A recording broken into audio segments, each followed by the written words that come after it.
leader was assassinated on the streets of the capital. That's not propaganda. No, read the papers, read the daily papers, read the weekend papers. Well, I've read all of the papers. How many tabloids criticizing the government, criticizing the not criticizing is fine, but how many bogus reports, how many mudslinging, you know. But hang on a minute. Things, when Mr. Wickrematunge wrote his valedictory piece, he foretold his own death. He wrote this. He said, and this is just days before he was shot dead on the streets of Colombo, "Murder," he said, "has become the primary tool whereby the state seeks to control the organs of liberty." Don't go by these people who are writing against. You know, there are enough people. He's not writing today, anymore. He's dead.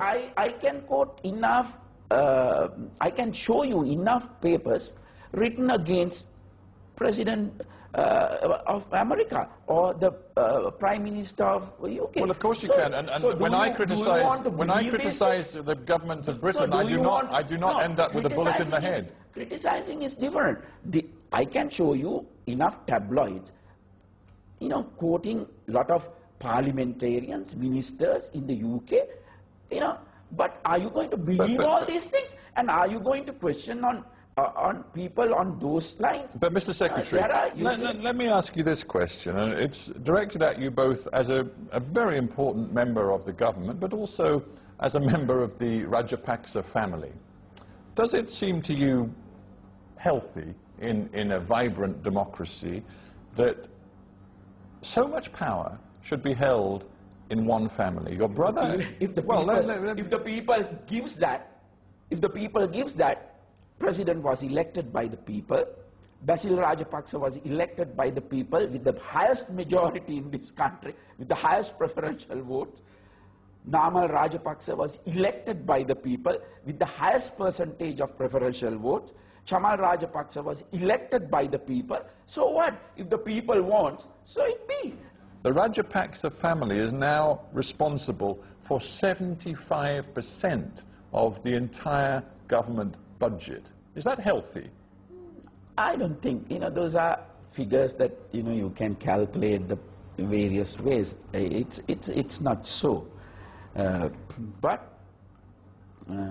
it is so, to be honest. If you think about it, the President himself is responsible for transportation, highways, ports. You know that one of your own brothers is known in this country as Mr. 10%. You know that? No, those are you know, that rhetoric by the opposition, that is a very common thing in this world, not only in Sri Lanka, all over. People blame various politicians and without any base. You know, there had been a lot of allegations against me, people, because just purely for their personal gains. I went to courts. No, but you know, when a particular paper published a wrong...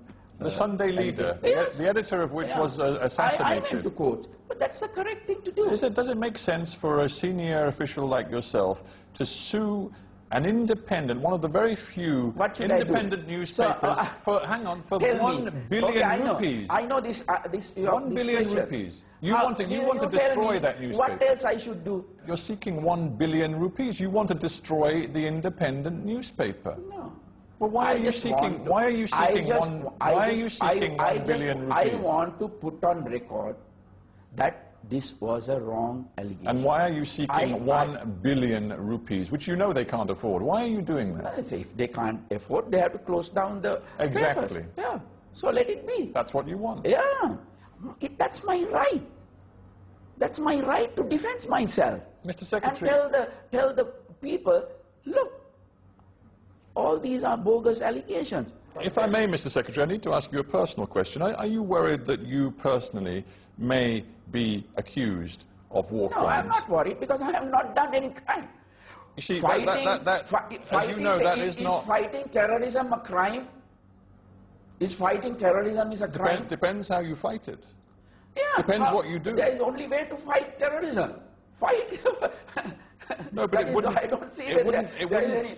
If you believe you're involved in a war on terror, it would not allow you, for example, to give an order to one of your senior officers telling him to shoot people who are trying to surrender waving a white flag. No, I have never That given would still be a war instruction. crime. Nobody had done that. Nobody had Well, done you know that that the army commander at the end of the war has since given interviews in which he says he has information that you gave an army commander the instruction to shoot. Don't grab these political issues. You know what? Who he is? He contested for his, personal gains. So don't drag him into this. But this is General Fonseka who says he has information that you gave the order. That is a political. That's a political game. Well, that's what I want to pursue now. I want to talk about that. I want to talk about that. You keep saying it's a political game. Is the fact that General Fonseka is now in detention? He's lying. Is in detention.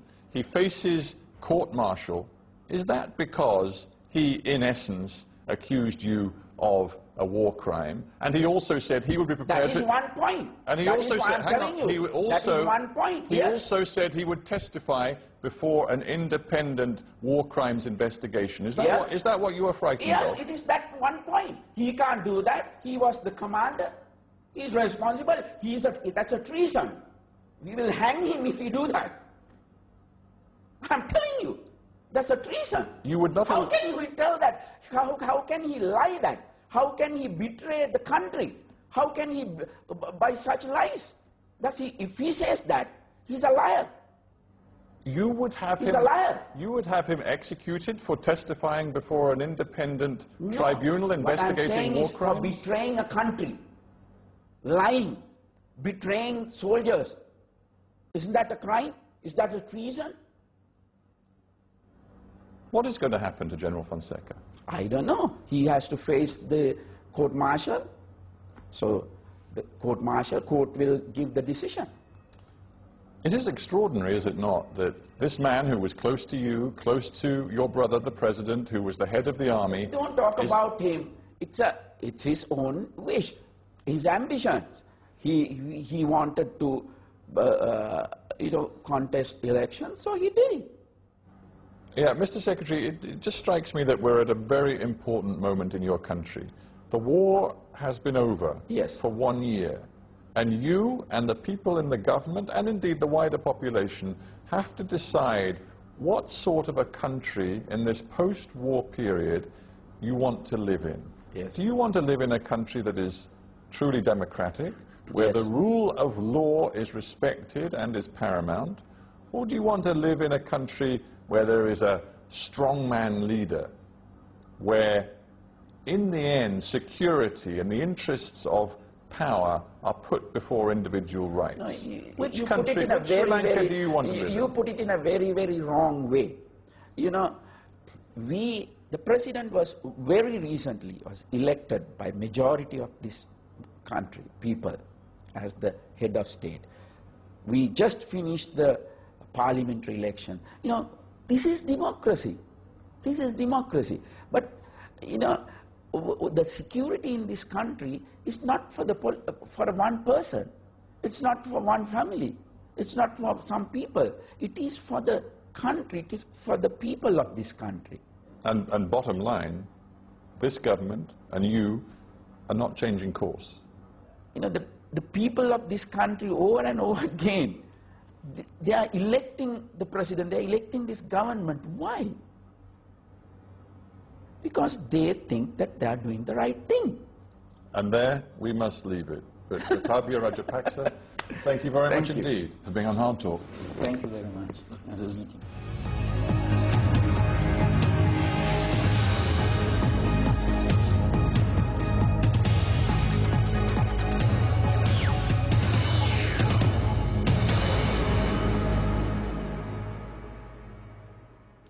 Hello,